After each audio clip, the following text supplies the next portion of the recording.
My dear child, 93 years of life have been long enough for me to understand that time is not a measure of pain. There are wounds that, even after nearly a century, still bleed as if they were fresh from yesterday. Today, as I look into your curious eyes, I feel as though I'm staring into a mirror of the past. A little girl with bare feet covered in red clay, running freely across the wide open fields of the American South. Thank you for coming here to listen, but I must warn you. What I'm about to share is no bedtime fairy tale.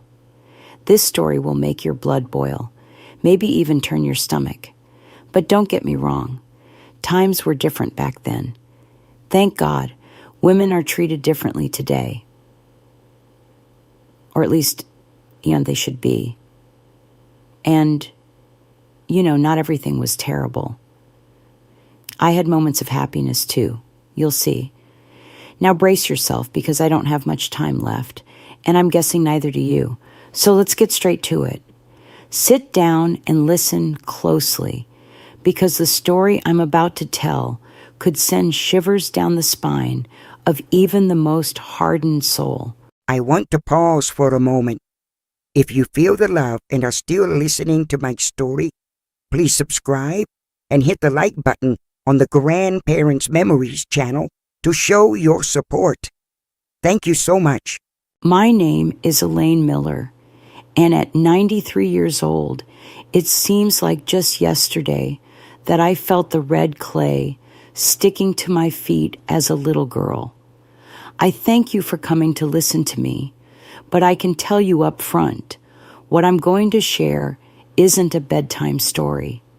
It will make your blood boil and might even turn your stomach. But don't take it the wrong way. Times were different then. Thank God things are different for women today. At least they should be. And look, not everything was bad. I had my moments of joy too. You'll see. Now get ready because I don't have all day, and I imagine you don't either. So let's get right to it. Sit down and pay attention, because the story I'm going to tell you will make even the bald-headed shiver. I came into this world in 1930. I was the oldest of 10 siblings. Imagine that. Our house was a little wooden structure, poor but beautiful in its own way. It had a small area in front where we sat to catch the evening breeze. The boards were old, but Papa always managed to keep everything tidy. During the day, sunlight came through the cracks, making the dust dance in the air.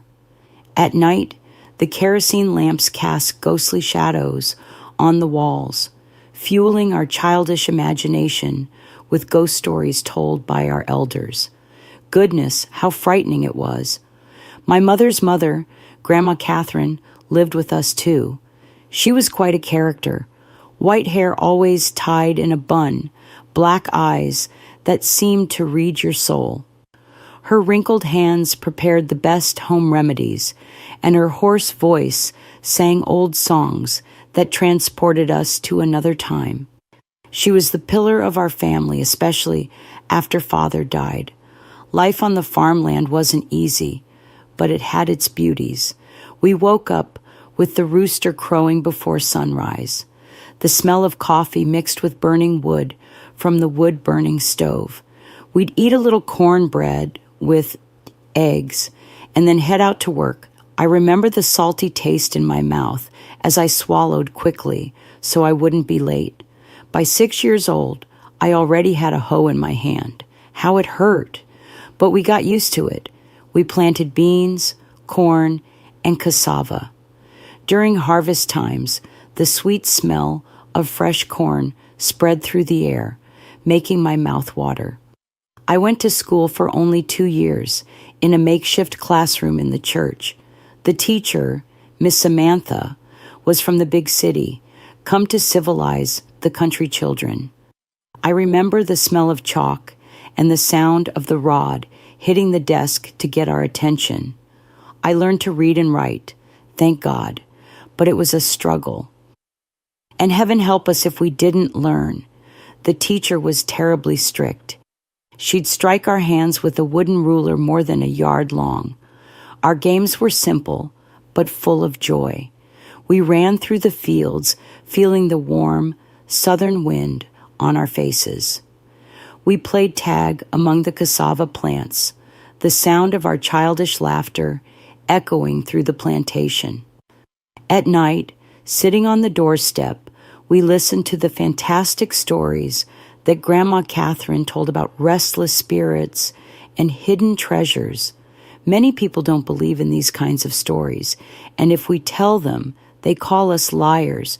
But my family experienced so many things on that farm. But that's something I won't tell. My grandmother was quite a character. White hair always tied in a bun, black eyes that seemed to read your soul. Her wrinkled hands prepared the best home remedies, and her hoarse voice sang old songs. The 4th of July celebrations were the most anticipated moments of the year. The smell of gunpowder in the air, the sound of the accordion and triangle, our colorful clothes spinning in the night illuminated by bonfires, the sweet taste of corn pudding. It was beautiful, but not everything was rosy. The drought punished us. There were years when the sky was like a hot plate without a single cloud. The earth cracked. The cattle died of thirst. I felt so sorry when I found a dead one on the road. And of course, they weren't ours. We only had chickens in those times. The most common sound was the wind whistling through the dried leaves of the trees. Faith was what kept us going. Every night we prayed the rosary as a family. The Hail Marys mixed with the sound of the fire in the stove. Mother passed the rosary beads through her fingers, praying for rain, health, our daily bread. As I grew older, the responsibilities increased. By 10, I was already taking care of my younger siblings as if they were my own children. I changed cloth diapers, gave baths, prepared bottles. The smell of sour milk and baby urine was more common than the scent of blooming cactus. Poverty was our daily companion. All our clothes were patched up. On market days, Mother counted the few coins, choosing between buying another handful of flour or a sandal for whoever was barefoot. But you know, my child, despite everything, there was love in that house. At night, we told stories around the table, listening to the cicadas singing outside. When Father wasn't too tired, he'd pick up the guitar and pluck tunes that spoke of love and longing. Occasionally, a few tears would fall from Grandma's eyes, but she always denied it. I never imagined that those times, with all their hardship, would be the happiest of my life. The smell of the earth, the taste of wild fruit picked from the tree, the dolls we made from corn husks, all of this remains stored here in my heart. Now I'll tell you a sad part of my story. You know, we lived in that poverty, but at least we were all together. Until one day, it seemed like the sky itself collapsed on our family. I had just turned 13 when Father got sick. It started with a bad cough that wouldn't go away. We thought it was just a cold, but it kept getting worse and worse. My God in heaven, how that strong man became so weak before our eyes. The smell of herbal cough syrup and orange leaf tea took over the house. Grandma Catherine prepared remedies with herbs from the woods, bitter concoctions that smelled terrible. Father drank it all without complaining, poor man. At night, we could hear his cough echoing through the house. It seemed like he was going to cough his lungs out. Mother lived with rosary in hand, praying quietly. "Saint Blaise, protect Andrew's throat," she would say. But it seemed that not even Saint Blaise was listening to us in those days. One night, I'll never forget, Father had a terrible fever. He was sweating cold, shaking like a green twig. That's when Mother decided to call the doctor from the city. Just imagine, we who barely had enough to eat having to pay a doctor. The doctor came in an old carriage, bumping along the dirt road. He examined Father and said it was pneumonia. He prescribed some expensive medicines that we had to buy on credit at the pharmacy. The strong smell of those pills almost made me sick, but it didn't help at all. Father kept wasting away. On an early Sunday morning, he took his last breath. Goodness, what pain. Mother's cry seemed to come from the depths of her soul. We, the children, cried as much as she did. The funeral was on the same day because there was no way to keep the body. The smell of candles, flowers, and wet earth while they lowered the coffin. I just kept thinking, and now, my God, how are we going to live without Father? I also remember that my little siblings, unaware of the situation, didn't understand what was happening. They were playing tag. How I wish I didn't remember either. You see, my child, life doesn't give us time to recover from our losses. The day after the burial, everyone was already wondering what would happen next. We owed a lot of money to the store, to the pharmacy, and now, without Father to work on the farm. Grandma Catherine, my maternal grandmother, had lived with us since I could remember. She was my mother, Catherine's mother, and after Father died, she took the reins of the family with an iron hand. Mother, poor thing, was like a lost soul around the house. The rosary never left her hand. She lived whispering prayers. I think she clung even more to religion to bear the pain. And my child, I had to grow up overnight. With 13 years on my back, I practically became the lady of the house. I took care of the younger siblings, cooked, cleaned everything. My hands, already calloused from farm work, became even harder from scrubbing clothes in the wash tub. The worst was seeing the pantry getting emptier each day. We ate once a day, if that. Black beans with flour became a luxury. The eggs from the 6 chickens we had became our main source of protein, but even that wasn't enough for everyone. We divided each egg to try to feed all mouths. There were days when not even that was available, and we only had cornmeal porridge to fool our hunger. The stomach growled, but we pretended not to hear. It was sad to see the younger children crying from hunger and having nothing to give them. I remember once when my youngest brother cried all night from hunger. I snuck out and went to gather some fruits in the woods, some half-ripe guavas. I came back all scratched from the thorns, but at least the boy stopped crying. The farm without Father was becoming abandoned. We tried to plant something, but it was difficult without his strength. The plants died. The weeds took over. Our soil wasn't fertile. It was sad every time I passed by. I felt a tightness in my chest, seeing everything that Father had cared for with such love turning into ruins. The neighbors, at first, tried to help, bringing a little something or buying Grandma's herbal remedies. But soon everyone had their own problems. You know how it is. It was during this time that I began to hear whispers around the house. Grandma Catherine talking quietly with Mother, speaking of debts, of people wanting to take our land. I pretended not to hear, but inside I was dying of fear. One night, I caught Mother crying in secret in the kitchen.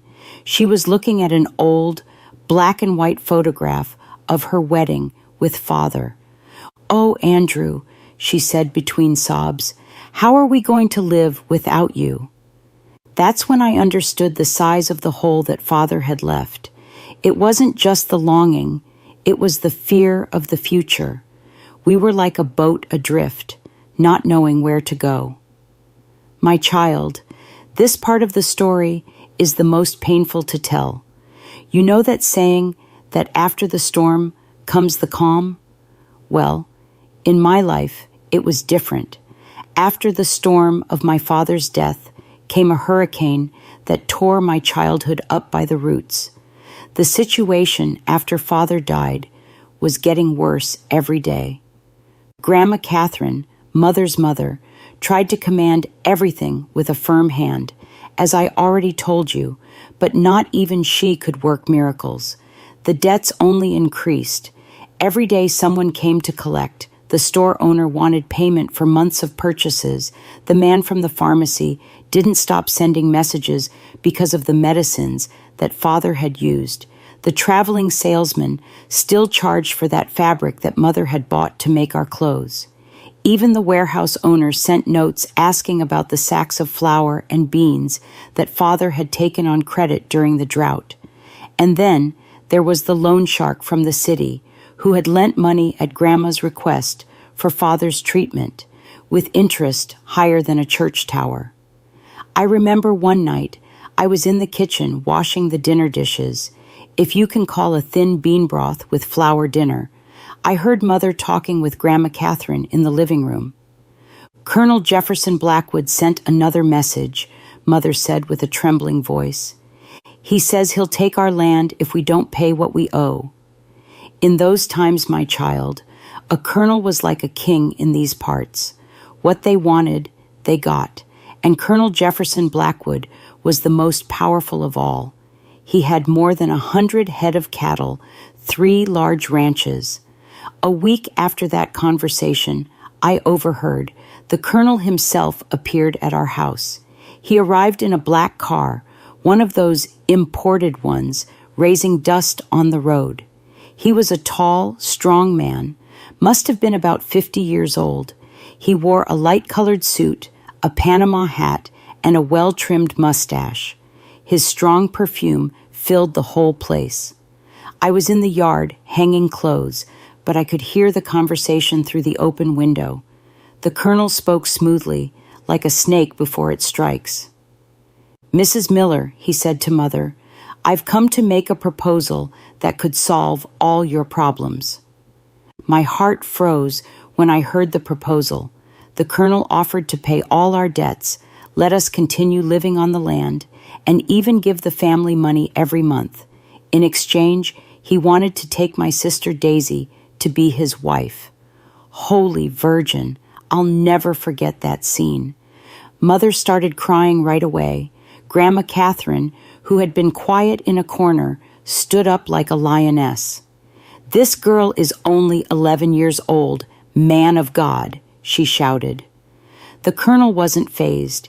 He smiled from the corner of his mouth and said, I looked at her and liked her. That's how it has to be.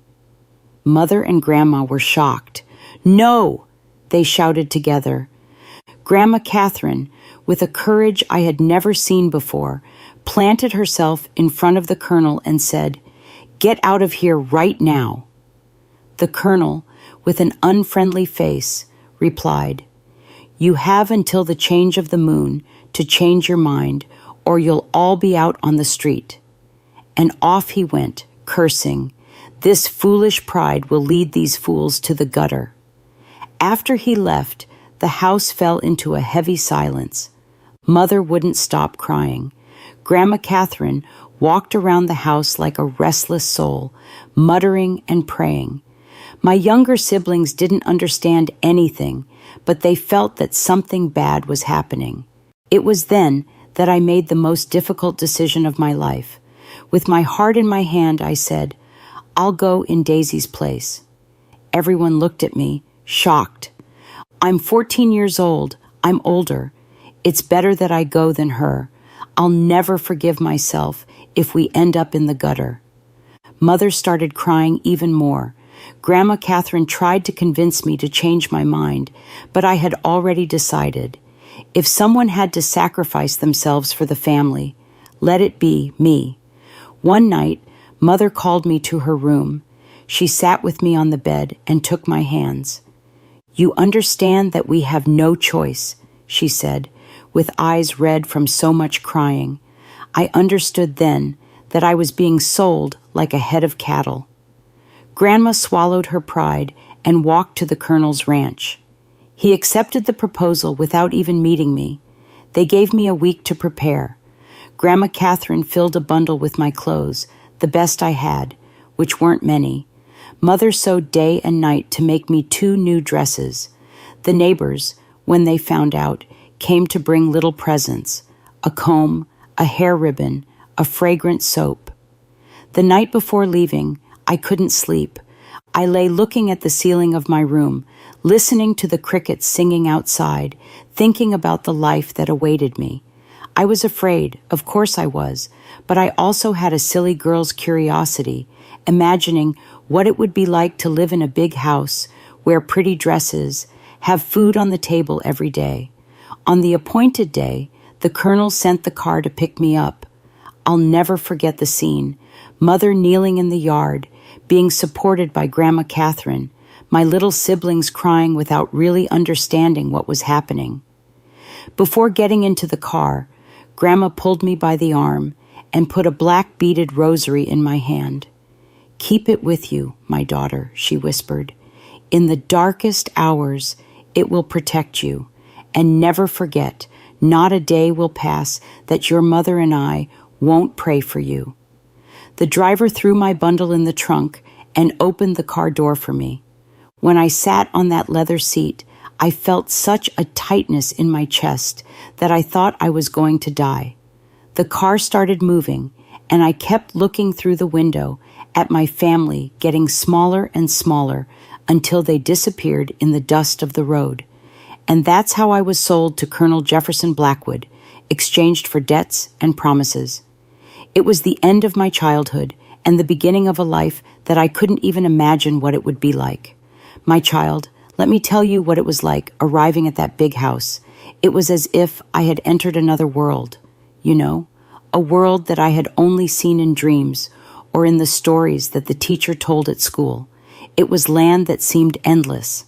The car stopped in front of an iron gate. All worked. When it opened, I saw a white stone road that led to the house. On each side was a garden so beautiful it looked like something from a painting. Red roses, white jasmines, and colorful flowers I didn't even know the names of. The house, goodness gracious, was a mansion with 2 floors, all white with blue windows, and a porch that went all the way around. It looked like those palaces from fairy tales. When I got out of the car, my legs were shaking so much I thought I would fall. The Colonel came to receive me at the door. "Welcome to your new home, Elaine," he said, with that smile that gave me chills. I remember thinking, I think he liked me. I entered, stepping carefully on the polished hardwood floor, so waxed it reflected. The smell of beeswax was strong. In the entrance hall, I stood open-mouthed. There was dark wood furniture, all carved, curtains made of such fine fabric they seemed made of clouds, and a crystal chandelier hanging from the ceiling that shone as if it had stars inside. It was then that I saw them, the other wives. There were 10 women in total. I was the 10th. The Colonel had recently sent one of his older wives away to another property, which is why Mrs. Louise would later count 11 wives when speaking to my grandmother, all young and beautiful, dressed in fine clothes I had never seen the like of.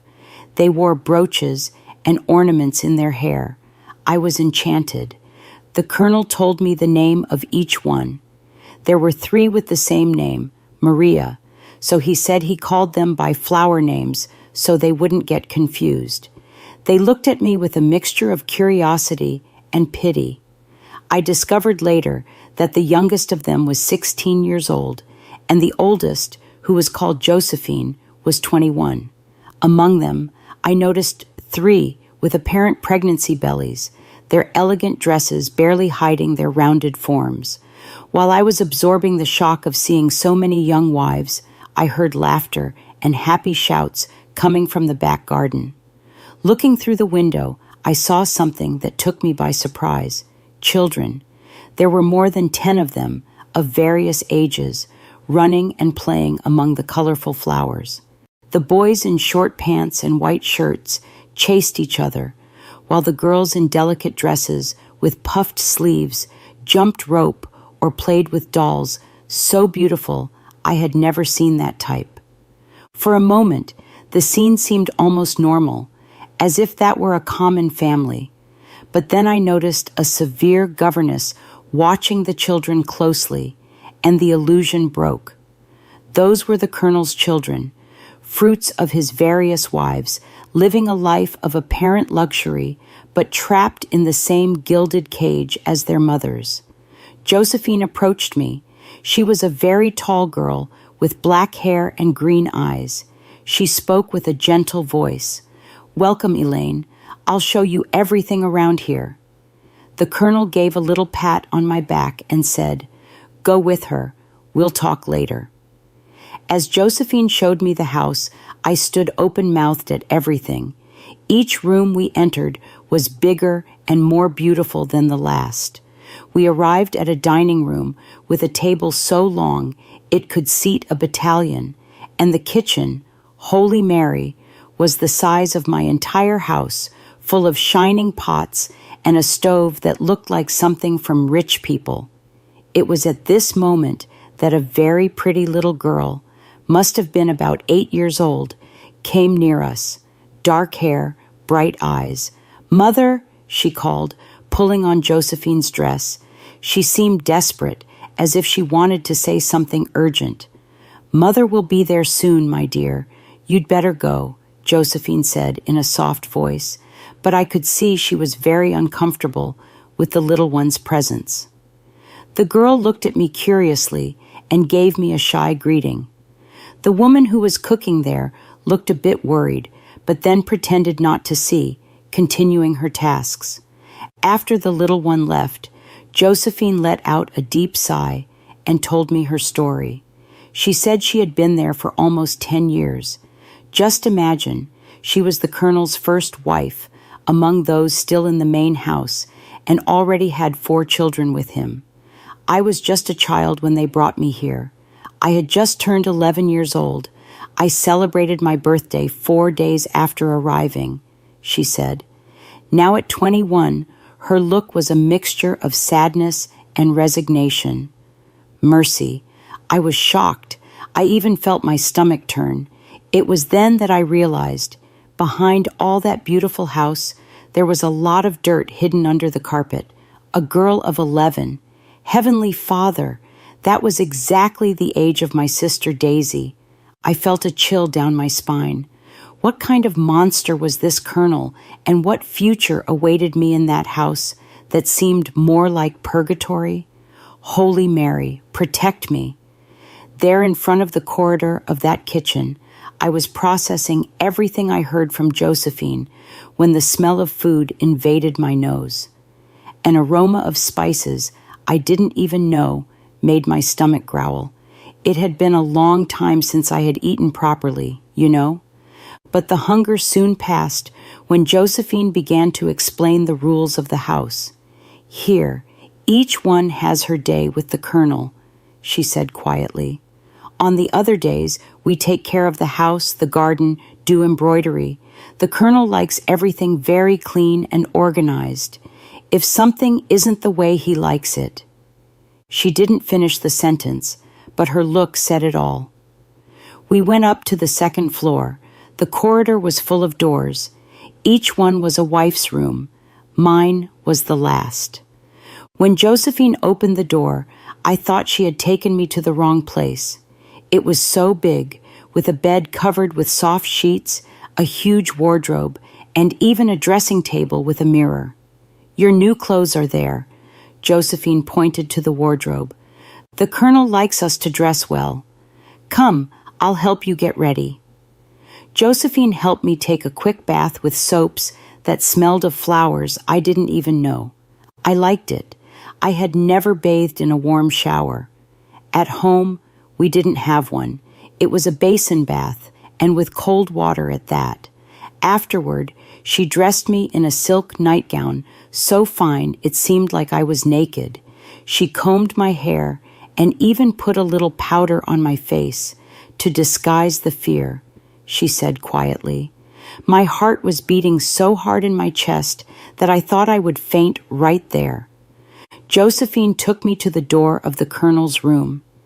"Be obedient," she whispered before leaving me alone. When I entered, the strong smell of the colonel's perfume almost suffocated me. He was sitting in a large armchair, looking at me in a way that gave me chills. "Come here, my new little flower," he said, with that smooth voice that hid so much evil. "What happened next, my child? I don't even know how to tell. It pains me just to remember. I was an innocent girl. I didn't know anything about those things. In my house, we barely saw affection between father and mother. At most, a respectful kiss on the forehead. But what the colonel did, my God in heaven, he didn't have a bit of consideration. My fear, my tears, my cries muffled in the pillow, none of that mattered to him. I felt like a slaughtered animal. The pain, the shame, the disgust with myself, all mixed in an agony that seemed to have no end. In the eyes of that monster, I wasn't a person. I was just another property of his, like the cattle in the pasture or the furniture in the house. He had bought me and was going to use me however he pleased. I remember he told me, "Relax, that way it will hurt less." It hurt a lot, not just in the body, but in the soul too. I felt that I was losing more than just my innocence. It was as if a piece of me had died there in that bed. After it was over, the colonel simply turned to the side and fell asleep, snoring loudly like a pig. I stayed there, curled up, crying quietly, afraid to wake him. I wanted my mother, my grandmother. I wanted to go back to my little wooden house, to my simple life. I would rather change 1,000 dirty diapers than be there at that moment. You know, my child, despite everything that had happened to me, my body still screamed its needs. My stomach was so empty it hurt, a deep hole in my stomach. But the fear was greater than any hunger. I stayed there in that bed, stiff as a board, afraid to even breathe too loudly and wake that monster. When I thought enough time had passed, I tried to get up quietly, praying softly to be able to get out of there. But it was as if the devil had heard my prayers before God and decided to laugh at me. The colonel suddenly opened his eyes, looking at me with that animalistic hunger. "Where do you think you're going, my little flower?" he growled, pulling me back to the bed. And the nightmare started again. It was worse than the first time, if that's possible. He seemed to want to mark every little piece of my body, of my soul, as his property.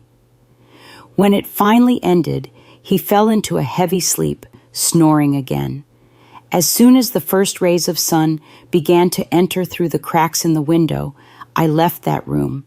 I got under the shower and scrubbed my skin with such force that it turned red. But it didn't help. No matter how much I scrubbed, the water couldn't wash away that feeling of being stained inside.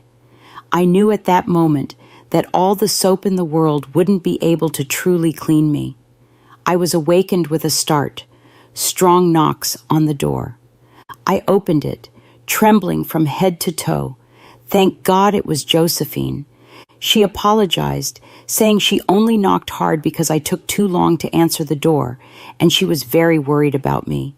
She also said that I had to go have breakfast. I went, very debilitated. I was very weak from hunger and pain. That morning, the other wives looked at me differently. There was pity in their eyes, but also understanding. They had all gone through the same thing. Josephine brought me an herbal tea. "It will help with the pain," she said, squeezing my hand lightly. "My child, there are things in this life that we would prefer to forget, but they remain marked on the soul like a branding iron. What I lived in that colonel's house is one of those things. I was gradually discovering the routine of that house, and it was more disturbing than my worst nightmares. I was the newest there, both in terms of time in the house and in age. I was always the most requested by the colonel. He called me his freshest flower, words that made me nauseous just to hear. Each time one of the employees came to get me, saying that the colonel wanted to see me, I felt my stomach turn as if I had swallowed a frog. His room was a place that gave me nightmares. It smelled of a mixture of expensive perfume, old sweat, cigar, and drink. The curtains always closed, left everything in a gloom that seemed to swallow you. And there he was, sitting in that leather armchair, looking at me like a hungry wolf. When he kissed me, the strong taste of tobacco invaded my mouth. It was a bitter taste that stayed for days. Not even brushing my teeth 1,000 times would make it go away. The colonel didn't have a bit of kindness in that body. He didn't care about my fear, about my silent tears that wet the pillow. For him, I was just another thing he had bought. He used my body as he wanted, without caring if he was hurting me or not. But the worst nights, Ave Maria, were when he decided to vary the menu, as he said, with that disgusting smile. From time to time, the colonel chose more than one wife to keep him company. On those nights, the terror was doubled.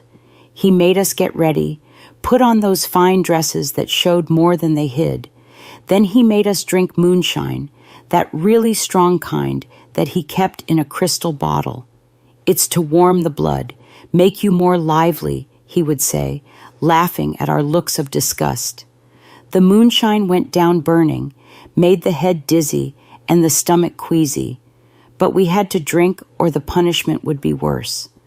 I saw more than one girl get beaten with a belt for refusing to drink or for vomiting afterward.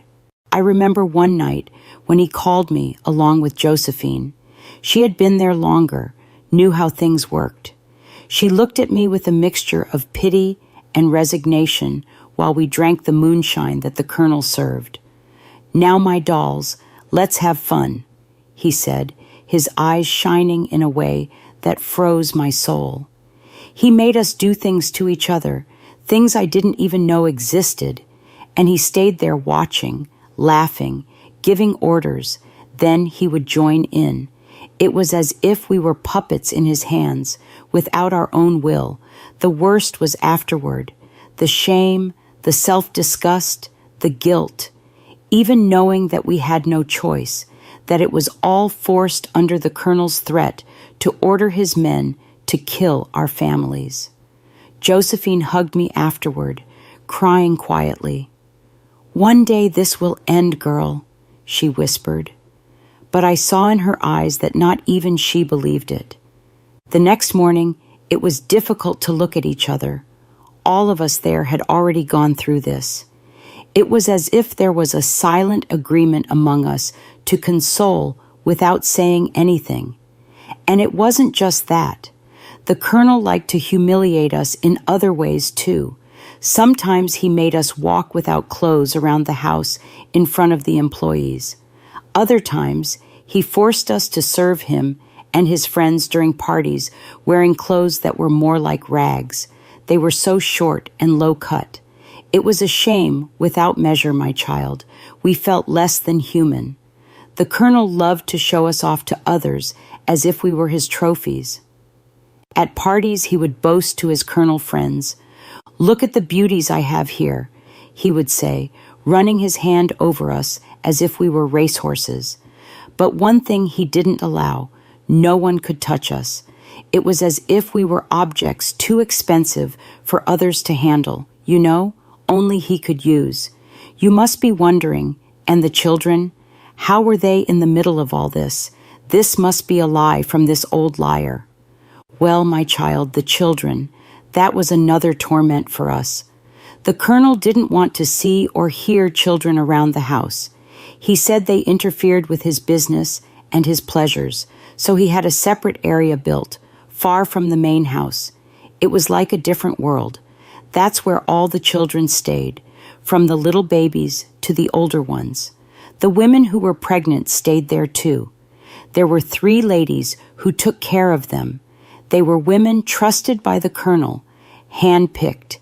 They didn't let anything pass. The children were forbidden to leave there and walk around the property after 8 at night. The colonel said he didn't want kids wandering around the house when he was with his visitors. It broke the heart. The mothers could only see their children at scheduled times, always watched. There was a mother who tried to break this rule, escape at night to see her child. But when the colonel found out, Ave Maria, the punishment was so great that no one dared try again. The poor thing was bedridden for days, all hurt. That was life in that house, a hell for adults and an uncertain future for the children. Everything controlled by the will of that demon in the form of a man who thought he owned not just the land, but the lives of everyone there. Colonel Jefferson Blackwood wasn't just any man. He came from a lineage of colonels that extended for generations. His grandfather had already commanded those lands since the times of the empire, and his father had only increased the family's power. Jefferson grew up believing that the world was his by right, that people were like cattle, property to be used and discarded according to his will. He was a tall, strong man, always in an impeccable white suit and Panama hat. His eyes were as cold as a snake's, and when he smiled, it gave you chills. He was approaching 60 years old, but had the strength of a bull. They said in the region that he had a pact with the devil. He was so cruel. Colonel Jefferson knew no law. For him, the law was what he said it was. He bought judges, bribed sheriffs, and whoever dared go against his will simply disappeared. People whispered about bodies buried on his ranches, but no one ever had the courage to investigate. He treated the women and children of the house as if they were living toys, used, abused, and discarded when he tired of them. The older wives who no longer pleased him so much were sent to a remote house far from his sight. It was as if they ceased to exist. These were the wives who came before even Josephine. Luck was theirs. The worst thing is that to outsiders, he passed himself off as a religious and charitable man. He went to church every Sunday, made donations to the church, gave alms to the poor in front of everyone. But we knew the truth. They said that the priest feared him like the devil. Behind that facade of a good man was a monster who enjoyed the suffering of others. And it wasn't just in our house that he did this. He had other ranches, other places where he kept women and children. It was as if he had built a private kingdom of horror spread throughout the region. That man was the personification of evil. And we, poor us, were trapped in his clutches, living each day in fear of what he might do. Time passed, and I became increasingly empty inside. It was as if a little piece of me died each day. I saw the same happening with the others. Some, like Josephine, seemed to have resigned themselves. Others clung to the children they had. It was their only consolation. Sometimes I thought about my family, about my little sister Daisy, whom I had saved from this horrible fate. I wondered if I had done the right thing by offering myself in her place. Would she be going through this if I hadn't offered myself? Would it have been better for us to go out on the street? I don't know, my child. To this day, I don't know. What I do know is that each day in that house was a struggle not to go crazy. Until one day, everything changed for me. At first, I didn't even notice. I was so accustomed to suffering that I no longer paid attention to my own body. It was the other girls who began to suspect. Josephine, who had gone through it several times, was the first to notice. At first, I didn't even notice. I was so accustomed to suffering that I no longer paid attention to my own body. It was the other girls who began to suspect. Josephine, who had gone through it several times, was the first to notice. Teresa, another of the colonel's wives, who had been there for about 5 years and already had 2 children, also noticed the changes in me. "You're different, girl," she called me one day when we were alone in the kitchen. "You're eating more, right? And you're nauseous in the morning." I was confused at first, but then I realized my monthly cycle hadn't come for almost 2 months. Holy Mary, could it be possible? Me, pregnant? Fear gripped me in such a way that I almost fainted right there. Pregnant by the colonel, a child of that monster growing inside me, how would I bear it? But Teresa, who was already pregnant for the 3rd time, calmed me down. "Easy, girl," she said, hugging me. "It's not the end of the world. In fact, it could be your salvation for a while." It was she who taught me the trick. When the colonel calls you, just pretend you're feeling sick. He doesn't like pregnant, nauseous women around. He'll send you straight to the house with the other children. And that's how I announced I was pregnant. One night, when the colonel called me, I pretended to have such a strong bout of nausea that I almost believed it myself. The colonel made a face of disgust and sent me away. "Go to the children's house, Egg," he growled. "I don't want a sick woman near me." Suddenly, I had protection. The pregnant wives were the only ones spared from those horrible nights. It was as if the colonel had a bit of consideration for the children who were going to be born. Or maybe he just really didn't like pregnant women. That's how I ended up at the children's house. And my child, what a surprise I had. That house was a completely different world from what I had imagined. It was large, beautiful, and full of life. The walls were painted in cheerful colors. There were toys scattered everywhere, and the sound of children's laughter filled the air. There lived the colonel's 16 children. 16. I could hardly believe it. There were children of all sizes, quite a few babies, and it wasn't just me who was there. Teresa and Maria were also pregnant. Maria, poor thing, was about to give birth, her belly so big she could barely walk. 4 ladies took care of everything there. I confess that I had a very wrong idea about them before. I thought they were rigorous, heartless hags, but the truth was quite different. I soon discovered that they worked there based on fear and necessity. The colonel threatened their families, so they had no choice but to obey. Mrs. Louise was my favorite, a lady with gray hair and kind eyes who always had a word of comfort for us. Once, when we were alone, she told me that she hated the colonel with all her strength. "If I could, I would take all these children away from here," she said, her eyes full of tears. And she also said that whenever he or his men were around, she put on a stern face and scolded the children, trying to show that she was severe. During the day, I helped take care of the children, and what a surprise, my child. Those children were sweethearts, all beautiful and healthy, full of energy and curiosity. They ran, played, laughed all the time. But there were 2 things that broke my heart in that children's house. The first was seeing how pregnancy affected each of us differently.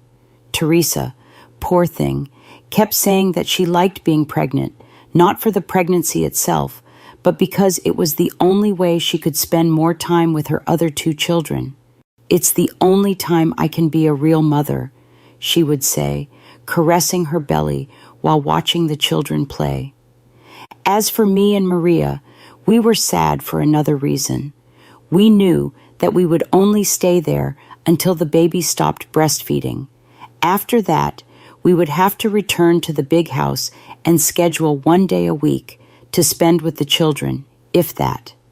The worst was the visitation system that the colonel had established. He allowed only one of us to visit the children per day, and only once a week. But since there were 10 girls in the house, this meant that each of us could only see our children once every 2 weeks, at best. But it wasn't always that frequent.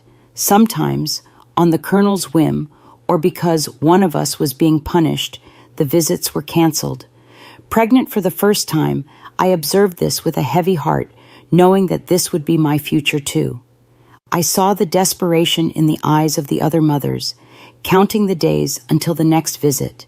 Josephine told me once that she went almost a month without being able to see her children. A whole month.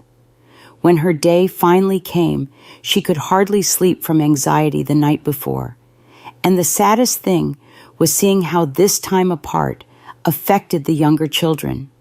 Teresa told me that once, after weeks without seeing her youngest son, the boy cried in her arms, wanting to return to Mrs. Louise's arms. She said it was like having a knife stuck in her chest. Sometimes the children escaped and managed to see their mothers in the big house. It was quick and hidden, of course. Seeing all this, I was afraid of what awaited me after my baby was born. This cruel system made all of us live in constant anguish. And I told you there were 2 sad things there, right? Now I'll tell you the other sad thing, my child. It was seeing how the Colonel treated those children, or rather, how he didn't treat them. The innocent children kept asking about their father. "Where's Daddy?" they would ask, with those eyes full of hope. "When is Daddy coming to see us?" We didn't know what to answer, how to explain to a child that their own father didn't want to know about them. Well, Mrs. Elizabeth, who was the oldest in the house and had been there for more than 30 years, told us once in a low voice, as if revealing a dangerous secret, that the Colonel only considered the older children from his 2 previous marriages as real children. Those ones, she said, he treats like people. He visits them from time to time, sends them to expensive schools in Atlanta, prepares them to inherit the lands. Her eyes became teary when she continued, "But these children here, for him, they're just numbers, pawns on his chessboard." She told us that occasionally the Colonel made quick visits to the children's house. He would arrive all pompous, distribute some expensive toys, take some photos to show his friends what a dedicated father he was. But we could tell there was no love in those gestures. It was all a facade, all to keep up appearances. "He doesn't have a bit of feeling for these boys and girls," Mrs. Elizabeth whispered, looking around to make sure no one else was listening. "For him, they're just a way to brag to the other colonels, to show how powerful he is. Look how many children I have, as if they were heads of cattle." The saddest thing was to see the hope in the children's eyes when the Colonel appeared. They would run to him, wanting a bit of attention, a father's affection. But he barely looked at them properly, patted one or another on the head without even knowing their names, and soon left, leaving behind a trail of broken hearts and shattered dreams. It was heartbreaking to see those children growing up like that, knowing deep down that their own father didn't care about them. I believe you must have wondered why I didn't run away, right? Well, my child, it wasn't for lack of wanting to. The truth is that that ranch was like a prison, but without visible walls. All around were enforcers, men with stern faces and threatening looks. They stood guard at the entrances and exits of the ranch day and night. Not even an ant passed without them noticing. To give you an idea of how heavy the security was, the Colonel himself didn't go anywhere alone. Besides always carrying a gun, he made a point of showing the revolver on his belt for us to see that he wasn't playing around.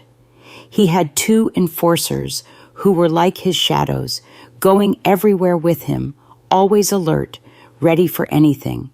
And it wasn't just that. The colonel had a cruel system to keep us in line. Whenever someone rebelled, there was Caroline, trembling like a reed, her face marked by slaps. The colonel held her by the hair, displaying her as if she were a hunting trophy, with that disgusting smile he had. He announced for all to hear. I made a point of sending my men to pay a visit to Caroline's parents, just to remind them how important it is that she stays here with us. At that moment, I felt my heart shatter. I liked Caroline a lot, you know. We had created a special friendship, perhaps because of a curious coincidence that we discovered while talking. You see, Caroline had the same name as one of my friends from back home. And even funnier, she always told me that I carried the name of her mother, Mrs. Elaine. It was quite a coincidence, wasn't it? Sometimes we would imagine what it would be like if we had met under other circumstances, far from that hell. Would we have been friends? Did our mothers know each other? It was a silly game we played to try to forget, if only for a moment, the cruel reality in which we lived. Seeing Caroline in that situation, humiliated in front of everyone, knowing that her family had been threatened, was one of the most difficult moments I experienced there. That day, I felt that a part of my hope died. If not even Caroline, who was so brave, had managed to escape, what chance would we have? Another day, the colonel's enforcer brought a brown handkerchief full of blood. Caroline identified it as her mother's. So sad. After that day, Caroline was never the same. The light in her eyes went out, as if they had stolen her soul.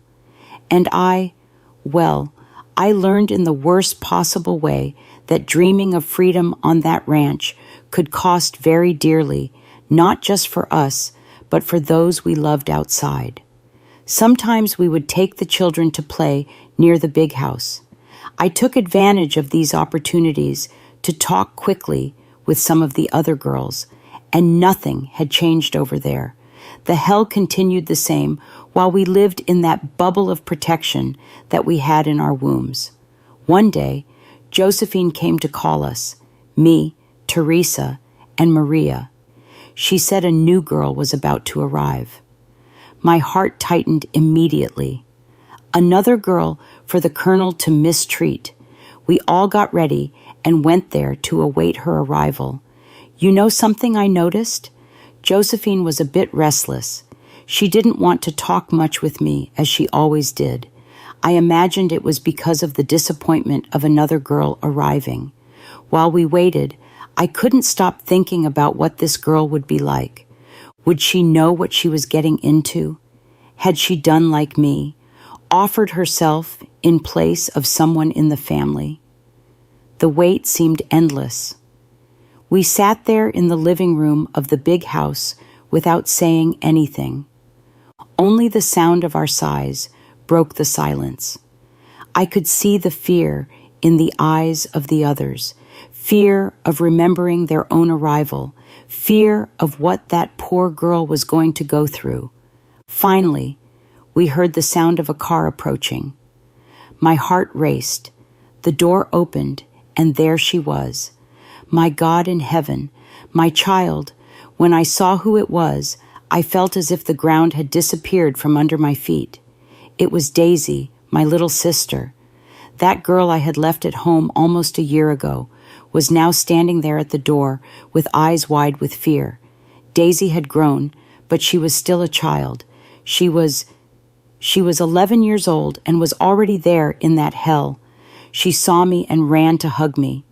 "Elaine!" she screamed, throwing herself into my arms. I hugged her tightly, feeling the tears streaming down my face, shocked. The colonel entered right behind her with that disgusting smile on his face. "Surprise, Elaine," he said. "I thought you'd like to have your little sister nearby." At that moment, it was as if an explosion happened inside me. All the fear I had felt of him turned into a blind rage. Without thinking twice, I let go of Daisy and slapped him with all my strength in the face. "You monster!" I screamed. "Leave my sister alone." The smile disappeared from his face. His eyes became as cold as a snake about to strike. In a quick movement, he hit me with a slap so hard I saw stars. I tasted blood in my mouth and then darkness. When I woke up, I was in the children's house, lying on a bed. Mrs. Julia was beside me, passing a wet cloth on my forehead. "Easy, girl," she whispered when I tried to get up. "You need to rest. Think of the baby." My head was throbbing, and my face hurt so much I could barely speak, but I could only think of Daisy. "My sister," I murmured. "She's in the big house," Mrs. Julia responded with sadness in her voice. "We can't do anything now. You need to recover first." I closed my eyes and cried, feeling more powerless than ever. I had tried to protect my sister and failed. Now she was in the clutches of that monster, and I couldn't even be near her.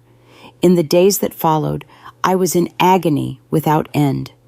I couldn't leave the children's house because of the pregnancy, and I had no news of Daisy.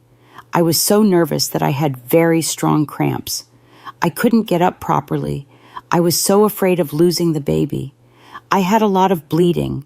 I imagined what she might be going through, what the colonel might be doing to her. Every minute was torture. I wanted to kill that cursed man with my own hands. Finally, after almost a week, I managed to see my sister. She came to visit the children's house, accompanied by Adelaide. It was her day to see her daughter. When I saw her, my heart tightened. Daisy seemed to have aged years in just a few days. Her eyes, once so lively and bright, were now opaque, vacant. "Daisy," I called softly, approaching her. She looked at me and tried to smile, but it was a sad, broken smile. "Hi, Elaine," she replied, her voice almost a whisper. We hugged, and I felt her tremble in my arms. I could feel her little heart beating so fast. "I'm sorry," I said, crying. "I tried to protect you. I swear I tried." Daisy pulled away a little and looked me in the eyes. "It's not your fault, Elaine," she said. "Mother and Grandma tried to hide me, but the colonel sent his men. They threatened to kill everyone if I didn't come." I was horrified. "And how are Mother, Grandma, the children?" I asked, fearing the answer. "Mother is devastated. She wouldn't stop crying," Daisy responded with a choked voice. "Grandma Catherine, she tried to defend me. The enforcer pushed her with such force that she fell and broke her arm. Even so, she still tried to hold me, screaming that I was just a child, that the colonel had no word. I felt such great rage that I thought I would explode. That monster had destroyed my family. First, he took me. Now he had dragged my little sister into the same hell I lived in. "Daisy," I said, holding her hands, "I'm going to find a way to get us out of here. I don't know how or when, but I swear I'll get us out." Daisy leaned close to me, lowering her voice to almost a whisper. "Elaine, Grandma Catherine hasn't given up on us. She has a plan." I felt my heart jump. A plan? What plan? Grandma was so astute. How proud I was of her. "She's gathering evidence against Colonel Jefferson Blackwood," Daisy said, her eyes shining. "You know his oldest son, the one who studies in Atlanta? It seems he's involved in dirty business, making big debts, but that's not even the worst." I was open-mouthed. "And how did Grandma discover this?" "Remember Joey Parker, who worked for the colonel? He was sent away and returned to our village. He told everything to Grandma," Daisy explained. "And there's more. Joey Parker said that since the time of Colonel Jefferson's father, they've been taking land from others by force. There's even a large ranch that isn't really his." I could hardly believe it. "But how will this help us?" "Grandma says the colonel is losing support in Atlanta. The new governor doesn't like him, and now with these stories of land theft and abusive collection from tenants, many important people are keeping an eye on him. Grandma is spreading these stories, making people talk. She even found a way to send a letter to the newspaper in Atlanta. She thinks that if the colonel loses money and political support, he won't be able to maintain his power around here. Grandma was really something. But Daisy, this is very dangerous. If the colonel finds out, Grandma knows, but she says it's our only chance. And it's not just that. A big factory is coming to the neighboring town. Many people are going to work there. Grandma says this will change everything around here, that the colonel won't be able to command and dismantle things as before. Elaine? Daisy squeezed my hand. Grandma sent word for us to keep our eyes open. If things start to go downhill for the colonel, it will be our chance to escape. We have to be ready. I hugged my sister, feeling fear and hope. I didn't know what was going to happen, but for the first time in a long time, I felt that maybe, just maybe, we might have a chance to get out of that hell. All right, Daisy, I whispered. We'll stay alert, and may God protect Grandma Catherine. That night, lying in bed, I couldn't sleep. My head was buzzing with everything Daisy had told me. Suddenly, I had an idea. The next day, as soon as it dawned, I went looking for Mrs. Louise. She had always been good to me. I thought I could trust her. I called her to a corner and told her everything I knew. I talked about Grandma Catherine's plan, the evidence against the colonel, how things could change. Mrs. Louise listened to everything with wide eyes, without saying a word. When I finished, she stayed quiet for a while, as if digesting it all. Then, with teary eyes, she held my hands and said, "My child, you don't know how much this means. Knowing that there are people out there fighting for us gives me a hope I haven't felt in years." It was then that Mrs. Louise had an idea. It was risky, but it could be our only chance. She said she was very friendly with the other ladies who took care of the children's house and that she could trust them. She suggested that we tell them too, to form an information network among us. At first, I was afraid. What if someone told the colonel? But Mrs. Louise assured me that those women hated the colonel as much as we did.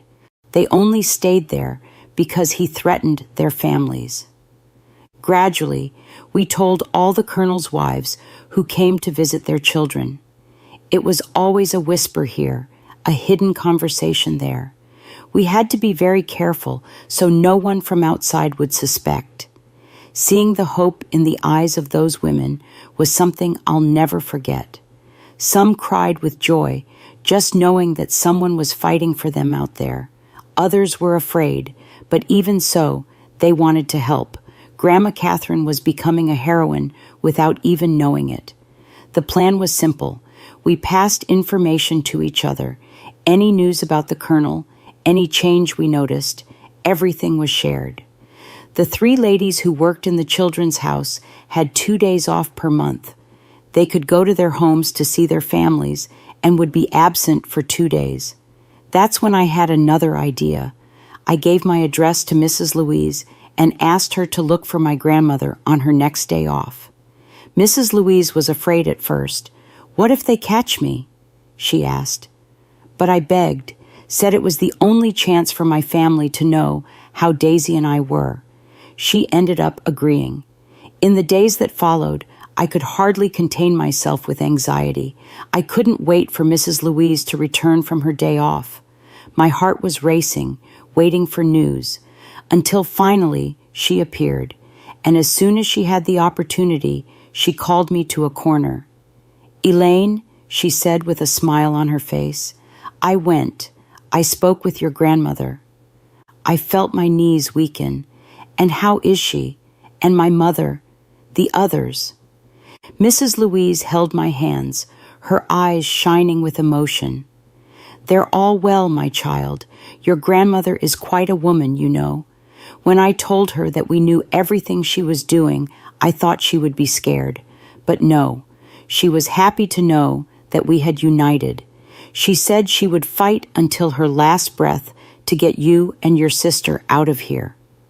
She paused, as if choosing her words. My child, I didn't have the courage to speak, about what the Colonel does here with you and the other wives. I thought that subject is yours. You decide if you want them to know or not. I felt a lump in my throat, but I understood. She was right. Some things were too heavy to tell, at least for now. Mrs. Louise continued, her voice lower now.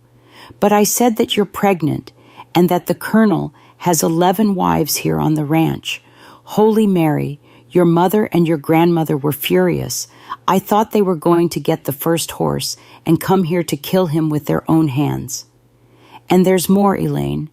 Your grandmother told me that it won't be more than a month before the Colonel falls.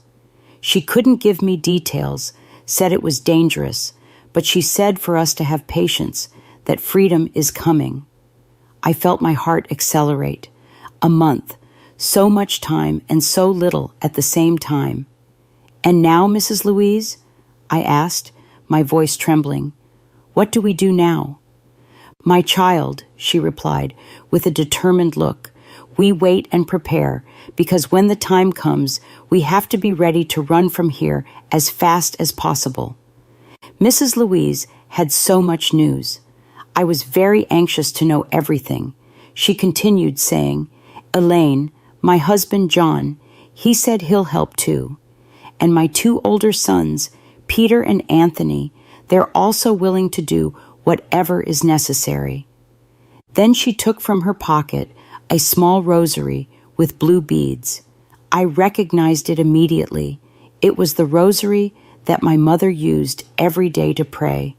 She extended her hand and said when I calmed down, Your grandmother sent this to you.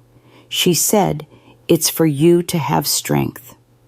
Mrs. Louise explained. She said that every night at 9 o'clock she'll be praying this same rosary. You should pray along, even from a distance. I held that rosary against my chest as if it were the most precious treasure in the world. And it was indeed. It was a little piece of my family, a reminder that Daisy and I, and even the baby I carried in my womb, were not alone. I started to cry right there. It was a cry of relief, of longing, of hope. Mrs. Louise hugged me tightly and let me cry on her shoulder. Thank you, Mrs. Louise, I whispered, hugging her with strength. Thank you for everything. That night, at 9 o'clock, I prayed my rosary with more fervor than ever. It wasn't just a prayer. It was a thanksgiving and a promise that whatever happened, I wouldn't give up. For all of us trapped in that hell, I would fight to the end. Time passed, and our network of actions only grew. We knew everything that happened on the ranch, when the Colonel left, when he returned, who came to visit. That's how we found out that the Colonel's oldest son had gotten into big trouble in Atlanta. It seems he had made some gambling debts and now owed dangerous people. We also learned that one of the oldest enforcers on the ranch had been arrested in the city. They caught him trying to bribe a judge, all to get the boss's son out of being arrested. The Colonel had to spend a fortune to cover up the case. The days that followed were ones of unequaled tension. The Colonel was walking around like a cornered animal, yelling at everyone for any little thing. The other enforcers were always alert, watching every corner of the ranch as if expecting an attack at any moment. We felt in the air that things were changing. It was as if a storm was forming, ready to break over our heads. Everyone was walking on eggshells, afraid of being the next target of that cursed man's anger. But each of these news items was like a breath of hope for us. We saw that the Colonel's power was beginning to crack. It was no longer that untouchable fortress that we thought it was. I can still see Mrs. Louise, pale as wax, trembling from head to toe when she called me. Her voice came out in a broken whisper. Elaine, a tragedy has happened in the big house. That demon, Colonel Jefferson Blackwood, left a trail of blood and tears wherever he passed before justice finally caught up with him. He took from me someone precious. It was a loss that dug such a deep hole in my soul that I still haven't recovered to this day. That night, everything changed forever. The colonel discovered our plan through one of his loyal servants. In his rage, he stormed into the children's house looking for me and Daisy. My sister, brave little Daisy, tried to protect me and my unborn child. She stood between me and the colonel as he pointed his gun at us. The shot still echoes in my nightmares. My precious sister fell into my arms, her life draining away as I screamed for help. But even in this darkest moment, fate had other plans. The gunshot alerted the authorities who, thanks to Grandma Catherine's tireless efforts, had been watching the colonel's property that very night. They stormed in, arresting the colonel and his men. Justice had finally arrived, but at what cost? My sister was gone, sacrificing herself so that I and my unborn child might live. In the aftermath, all of us, the wives, the children, the servants, were finally free. My baby girl was born 3 months later. I named her Daisy in honor of the sister who gave her life for ours. The colonel died in prison 5 years later, but the damage he caused lives on in all of us who survived his cruelty. My mother and Grandma Catherine helped me raise little Daisy, and together we built a new life, one of freedom, though marked forever by our losses.